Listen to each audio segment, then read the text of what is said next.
Bonjour à tous.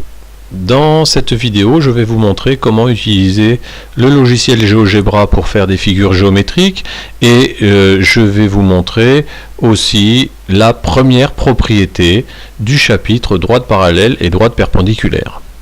Alors, pour commencer, je vous demande d'ouvrir le logiciel GeoGebra qui se trouve dans le dossier mathématiques sur le bureau de votre ordinateur.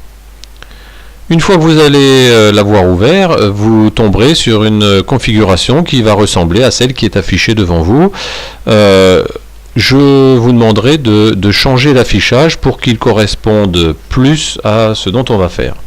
Alors pour commencer, je vais fermer la fenêtre Algèbre, ce qui va me permettre d'agrandir ma feuille de tracé, et puis je vais cacher les axes puisque je n'en ai pas besoin dans cet exercice. Je vais donc décocher la petite marque qui est ici et je vais donc avoir une feuille complètement blanche. Ensuite, je vais régler quelques options du logiciel. Ce sera plus simple pour la suite. Alors pour les options, je vais cliquer sur Options.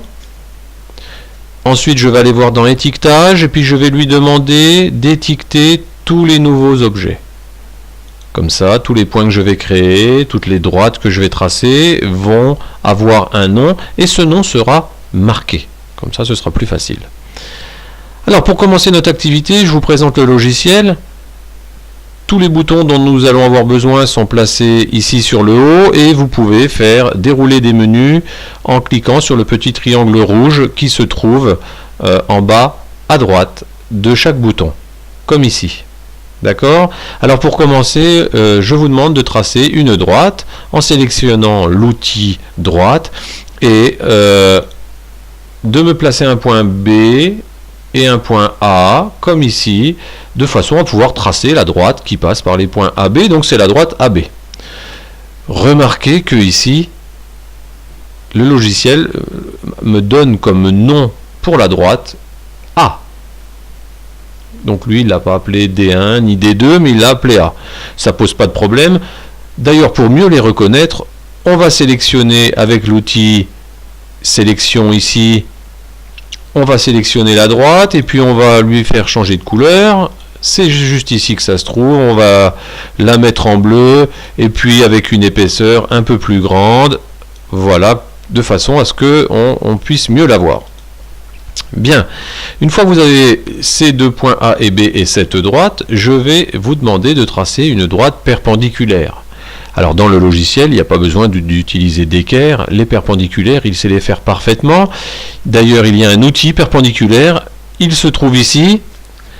Donc je sélectionne l'outil perpendiculaire. Alors il me demande perpendiculaire à quoi? Eh bien perpendiculaire à cette droite bleue.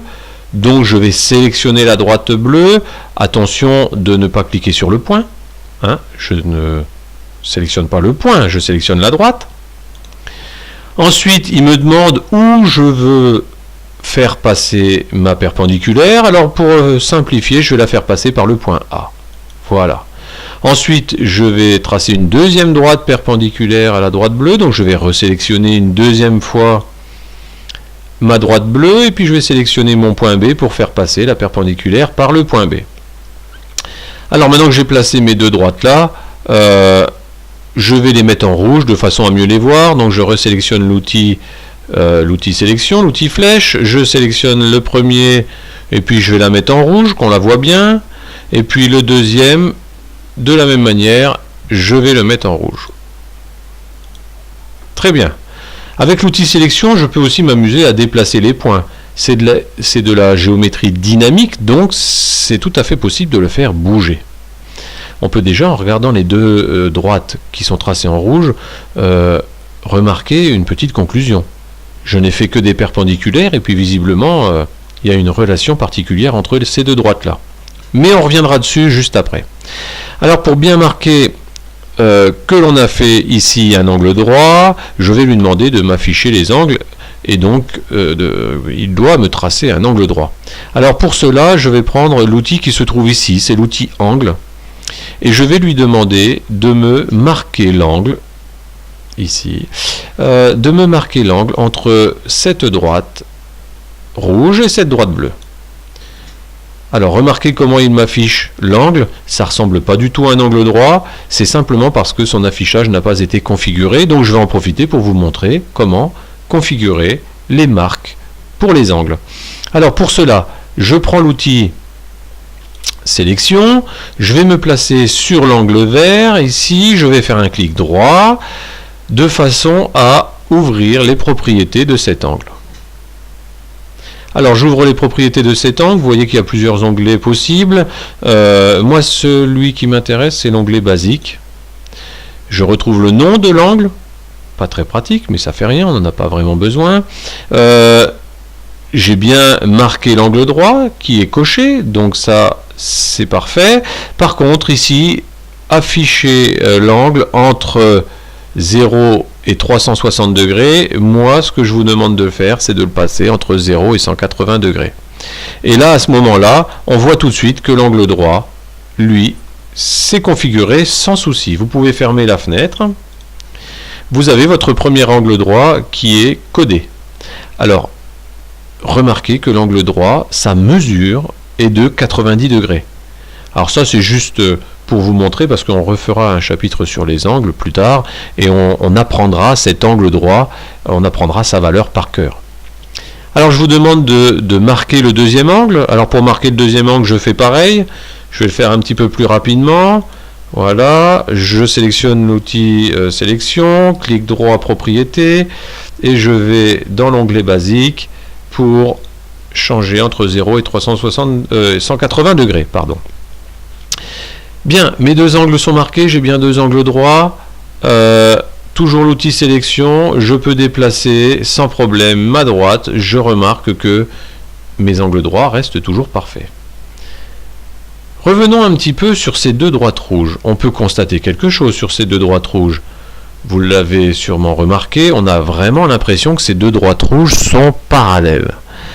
Alors l'avantage de ce logiciel-là, c'est que on va lui demander si elles sont vraiment parallèles. Et si elles sont vraiment parallèles, elles y resteront tout le temps, puisque je peux tout faire bouger et ça restera parfaitement parallèle. Alors, je vais lui demander de m'afficher la relation qu'il y a entre les deux droites en cliquant l'outil relation qui se trouve ici.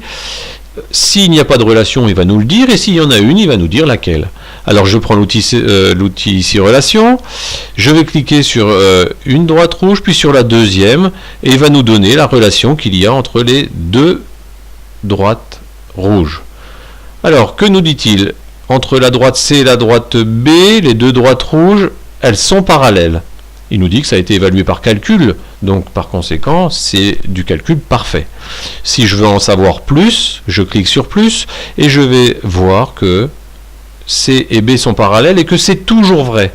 Quelle que soit la position de mon point A, de mon point B, ou si je fais incliner ma droite bleue d'un autre sens, j'obtiens toujours des droites parallèles. Alors vous faites OK. Vous venez de prouver la première propriété qui nous dit que quand deux droites sont perpendiculaires à une autre droite, alors ces deux droites sont parallèles entre elles. Donc si vous avez deux angles droits par rapport à une droite, vous obtenez deux droites parallèles. C'est relativement intéressant puisque on était parti avec des droites perpendiculaires et finalement on a tracé des parallèles qui sont parfaitement parallèles. Vous pouvez marquer la propriété que je viens de vous dire dans le cadre dédié, numéro 1, dédié à la propriété 1 que l'on reverra par la suite dans le cours et qu'on utilisera dans les exercices. Vous pouvez passer à la vidéo numéro 2 une fois que vous aurez rempli votre feuille, votre cadre 1.